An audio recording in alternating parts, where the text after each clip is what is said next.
Movie की शुरुआत में हमें एक लड़की को दिखाया जाता है जो किसी से बचकर भाग रही होती है। इस दौरान वो बहुत ज्यादा डरी हुई होती है। तभी उसे अपनी तरफ एक गाड़ी आती हुई दिखाई देती है जिससे वो काफी ज्यादा खुश होती है। लेकिन गाड़ी में मौजूद एक आदमी उसके पास पहुंचकर उसे गन से शूट कर देता है और उसके सर पर एक फावड़े से अटैक करके उसे मार देता है। फिर सीन शिफ्ट होता है और हम एक फैमिली को देखते हैं जिसमें कैसी नाम की एक लड़की अपने डैड लुकस और स्टेप मॉम सारा के साथ गर्मी की छुट्टियों में घूमने जा रही होती है। हालांकि कैसी को उनके साथ एंजॉय करने में बिल्कुल भी इंटरेस्ट नहीं आ रहा था। फिर हम देखते हैं कि लुकस उन दोनों को हेडली लेक नाम के एक छोटे से टाउन में ले जाता है, जहाँ पर पहुँचने के बाद हमें पता चलता है कि लुकस वहाँ पर अपने भाई के केबिन में रुकने वाला है, क्योंकि वो चाहता है कि उसकी फैमिली में सब कुछ ठीक हो जाए। इसी वजह से वो कैसी को भी अपने साथ ले आया है जिससे सारा और उसके बीच की दूरियां कम हो सके। लेकिन कैसी को ये सारी चीजें सिर्फ एक दिखावा लगती है, इसलिए वो अपने डैड से कहती है कि मुझे पता है कि आप ये सब कुछ मेरे लिए नहीं बल्कि सारा के लिए कर रहे हो, जिससे आप उसे ये दिखा सकोगे आप कितने अच्छे डैड हो। जिसके बाद कैसी वहाँ से गाड़ी लेकर निकल जाती है। जिसके बाद हम कैसी को देखते हैं जो एक बार में पहुँचती है। तो बार में मौजूद एक आदमी कैसी को छेड़ने की कोशिश करता है, लेकिन वो पहले ही उसके सामना करने के लिए चाकू निकाल लेती है। इस दौरान बार में बैठे हुए टकर और एना नाम के दो टीनेजर्स भी उनका सपोर्ट करने लगते हैं, इसलिए कैसी को छेड़ रहा आदमी वहाँ से चला जाता है। फिर कैसी उन दोनों से वहाँ पर किसी अर्बन लीजेंड के बारे में पूछती है, तो वो उसे मैकेनी हाउस के बारे में बताती है। हालांकि टकर इस बारे में कैसी को बताने से मना करता है,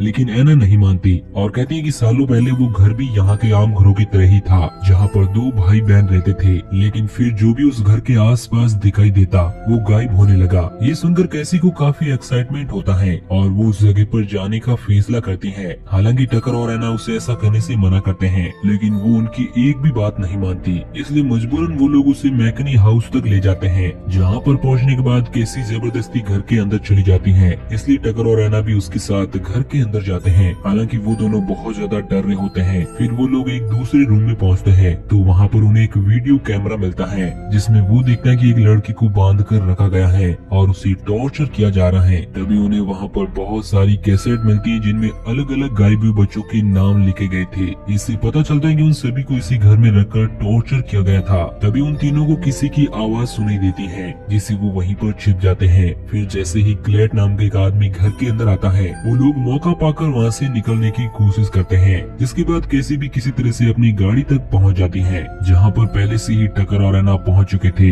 और क्योंकि क्लेट की सिस्टर उन पर गन से अटैक कर रही थी, इसलिए वो लोग तुरंत ही निकल जाते हैं। लेकिन उन्होंने गाड़ी को मार्क कर दिया था जिससे कि वो उसे ट्रैक कर सके। जिसके बाद हम देखते हैं कि टकर को गोली लगने की वजह से वो घायल हो गया था, इसलिए वो दोनों ही कैसी को समझाते हैं कि तुम्हें यहाँ पर किसी पर भी यकीन नहीं करना चाहिए और मैकेनी फैमिली के बारे में जो बातें फैली हुई है वो कहीं ना कहीं सच है, इसलिए तुम्हें इन चीजों से दूर रहना चाहिए, नहीं तो वो दोनों भाई बहन तुम्हें भी मार देंगे। जिसके बाद टकर और एना दोनों ही वहाँ से वापस अपने घर की तरफ चले जाते हैं। फिर कैसी वापस अपने डैड लुकस के पास पहुँचती है तो लुकस गाड़ी पर लगे गोली के निशान को देखकर काफी ज्यादा घबरा जाता है और उसे इस बारे में पूछता है, पर कैसी उसे कुछ भी नहीं बताती। और क्योंकि सारा भी उसका सपोर्ट कर रही होती है, इसलिए लुकस भी कैसी को फोर्स नहीं करता, लेकिन वो इस बारे में पुलिस को इन्फॉर्म कर देता है, जिससे एक ऑफिसर वहाँ पर चेक करने के लिए आता है और उसे कहता है कि मैं इस बारे में रिपोर्ट लिख लूंगा, लेकिन तुम भी चौकना रहना, हो सकता है कि कोई शहर से तुम्हारा पीछा करते हुए यहाँ तक आ गया हो। और क्योंकि इन चीजों से लुकस काफी ज्यादा घबराया हुआ था, इसलिए वो गन शॉप में से एक गन भी खरीद लेता है।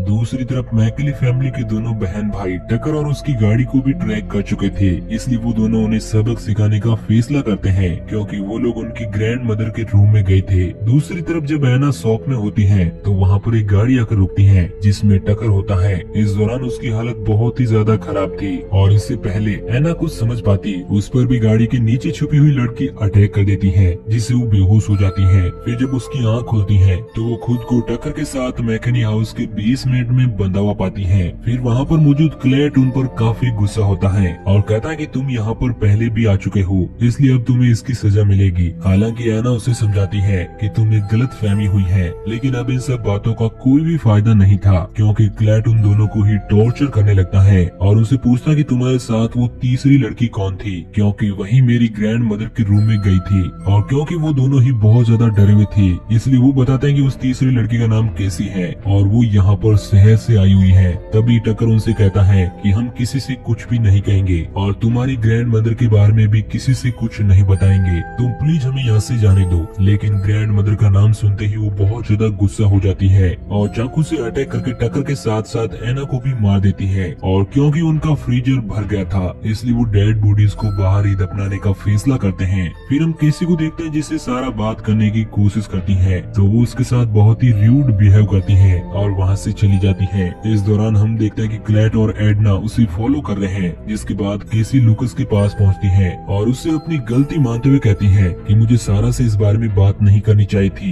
ये सुनकर लूकस बहुत खुश होता है और कहता है कि ये एक अच्छी शुरुआत हो सकती है, इसलिए तुम्हें सारा से बात करनी चाहिए। लेकिन कैसी इस चीज के लिए साफ इनकार करती है और कहती है कि इन सब चीजों में मेरी कोई भी गलती नहीं है। फिर वो कहती है कि क्या मैं आपकी गाड़ी उधार ले सकती हूँ, क्योंकि मैं अपने दोस्तों से मिलने जाना चाहती हूँ। तब लूकस ना चाहते हुए भी अपनी गाड़ी की चाबी उसके हवाले कर देता है। जिसके बाद हम प्रेजेंट में केसी को देखते हैं जो बार में मौजूद होती है। तभी उसके पास वही पुलिस ऑफिसर पहुँचता है जिसे लूकस ने कॉल करके बुलाया था। वो कैसी से टक्कर और एना के बारे में पूछता है क्योंकि बार टेंडर ने उसे बताया था कि पिछली रात वो दोनों कैसी के साथ ही यहाँ से निकले थे। तो कैसी बता दे कि हम सिर्फ एक ड्राइव पर गए थे और मैंने उन्हें ड्रॉप कर दिया था। हालांकि पुलिस ऑफिसर उससे पूछता है कि क्या उन्होंने गाड़ी से उतरने से पहले तुमसे कुछ कहा था, तो कैसे इस चीज के लिए साफ इनकार कर देती है। इसलिए ऑफिसर उसे अपना कार्ड देकर कहता है कि अगर तुम्हें उनके बारे में कोई भी जानकारी मिले तो मुझे जरूर बताना। नेक्स्ट सीन में हम लूकस की केबिन को देखते हैं जहाँ पर उसे घर में रहने वाली बिल्ली मरी हुई मिलती है, जिसे देखकर वो काफी ज्यादा घबरा जाता है। फिर जब केसी वापस से केबिन में पहुँचती है तो उसे सारा बहुत ही बुरी हालत में मिलती है। इस दौरान वो केसी को वहाँ से अपनी जान बचाकर भागने के लिए कहती है, लेकिन केसी ऐसा नहीं करती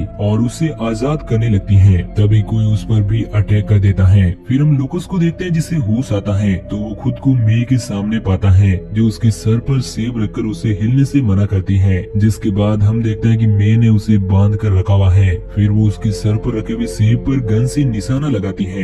दूसरी तरफ केबिन के अंदर मौजूद क्लेट ने सारा और केसी दोनों को ही बांध कर रखा हुआ था और क्योंकि केसी उसे काफी बदतमीजी बोल रही थी इसलिए वो उसे सबक सिखाने के लिए कहता है। पर सारा इस बात से काफी हैरान थी कि वो उनके साथ ऐसा क्यों कर रहा है। इसलिए क्लेट बताता है कि तुम्हें इस लड़की से पूछना चाहिए क्योंकि ये अपने कुछ दोस्तों के साथ मेरे घर के अंदर घुसी थी, इसलिए अब मैं इसे मार दूंगा क्योंकि ये सब कुछ किया धरा इसी का है। फिर उसके जाने के बाद केसी सारा को बताती है कि मेरे पास शेरिफ का कार्ड था, हम उसे कॉल करके हेल्प मांग सकते हैं। फिर वो किसी तरह से खुद को आजाद करके अपने फोन तक पहुंचती है और पुलिस को इस बारे में बताकर उसे जल्दी से जल्दी आने के लिए कहती है। फिर वो मैकनी फैमिली के आने से पहले ही अपनी कुर्सी पर वापस से बैठ जाती है जिससे उन्हें इस बारे में शक न हो। जिसके बाद केबिन में क्लेट और एडना पहुंचते हैं। इस दौरान एडना चाहती थी कि वो लूकस के साथ कुछ टाइम स्पेंड करे, लेकिन ये चीज क्लेट को बिल्कुल भी पसंद नहीं आती है, इसलिए वो साफ इनकार कर देता है जिससे उन दोनों में बहस होने लगती है। क्योंकि क्लेट खुद किसी भी लड़की का इस्तेमाल कर लेता था लेकिन वो नहीं चाहता था कि एडना ऐसा कुछ भी करे, जिस बात से चिढ़कर एडना उसे गन से शूट करने की धमकी देती है जिससे मजबूरन क्लेट वहाँ से चला जाता है। जिसके बाद एडना लूकस को बेडरूम में ले आती है। दूसरी तरफ जब क्लेट बाहर होता है तभी वहाँ पर उसे पुलिस ऑफिसर दिखाई देता है जो उससे कहता है कि हमने बात की थी कि शहर से आने वाले किसी भी इंसान को तुम कोई भी नुकसान नहीं पहुँचाओगे, फिर तुम ऐसा क्यों कर रहे हो। हालांकि क्लेट उसे समझाने की कोशिश करता है कि वो मेरे घर आए थे, जिस पर पुलिस ऑफिसर उसे कहता है कि अगर ऐसा है तो तुम्हें उन्हें वहीं पर गन से शूट करके मार देना चाहिए था, क्योंकि इस तरह से तुम किसी भी शहर से आने वाली फैमिली को उनके घर पर नहीं मार सकते हो। फिर उन दोनों की बातों से हमें पता चलता है कि पुलिस ऑफिसर भी मैकनी फैमिली का ही है और वो दोनों कजिन हैं। लेकिन क्लेट को इस बात का वहम था कि वो पुलिस ऑफिसर से ज्यादा इंटेलिजेंट है, जिस बात से उन दोनों में बहस होने लगती है। इसलिए पुलिस ऑफिसर क्लेट को समझाता है कि तुम दोनों मेरे साथ चलो जिससे सब कुछ ठीक हो जाएगा, लेकिन वो ऐसा करने से साफ मना कर देता है जिससे वो क्लेट को गन से शूट करने वाला होता है। लेकिन मे वहाँ पर पहुंचकर उसे गन से शूट करके मार देती है। जिसके बाद क्लेट ऑफिसर पर लगातार फावड़े से अटैक करने लगता है और उसे मारने के बाद काफी खुश होता है। फिर हम केबिन का सीन देखते हैं जहाँ पर लूकस मे के पहुंचते ही उस पर अटैक कर देता है, जिससे मौके का फायदा उठाकर केसी और सारा एक दूसरे को आजाद कर लेती हैं। उसी समय मे अपने पास मौजूद चाकू से लूकस को घायल कर देती है। ये देखकर केसी उसे गन से शूट करने की कोशिश करती है, लेकिन उसे गन चलाना आता ही नहीं था, इसलिए वो दोनों वहाँ से भागने लगती है। लेकिन मे सारा को पकड़ लेती है और उस पर अटैक कर देती है। और क्योंकि अभी तक लूकस जिंदा था इसलिए मे उससे पूछती है कि तुम अपनी बेटी के बारे में मुझे बता दो, मैं तुम्हें छोड़ दूंगी। लेकिन वो उसकी बातों का कोई भी जवाब नहीं दे रहा था। फिर मे केसी को ढूंढने के लिए निकल पड़ती है, जिससे लूकस क्लेट के पास अकेला बचता है, इसलिए क्लेट उसे टॉर्चर करने लगता है। इधर मे के पास अचानक से केसी पहुंच जाती है, जो उसके कुछ कर पाने से पहले उस पर लगातार फावड़े से अटैक करके मार देती है। तभी मे की चीख सुनकर क्लेड भी काफी हैरान होता है और उसे आवाज लगाने लगता है। तभी वहाँ पर केसी पहुंच जाती है, जो उससे कहती है कि तुम्हें मेरी फैमिली से पंगा लेने से पहले हमारे बारे में अच्छे से जान लेना चाहिए था। जिससे क्लेड बेकाबू होकर उस पर अटैक कर देता है, लेकिन केसी मौका पाकर उस पर गन तान देती है। हालांकि लूकस उसे ऐसा करने से मना करता है, लेकिन इसके बावजूद वो क्लेड को शूट करके मार देती है। फिर वो अपने डैड के गले लगती है और उन्हें वापस अपने साथ केबिन में ले जाती है, जहाँ पर सारा अभी भी जिंदा थी, जो कि हॉस्पिटल से अब पूरी तरह से ठीक होकर डिस्चार्ज हो जाती है। फिर वो तीनों वापस घर जाते हैं। इस दौरान केसी भी उन लोगों के साथ बहुत ही खुश दिखाई दे रही थी और ये मूवी यहीं पर एंड हो जाती है। तो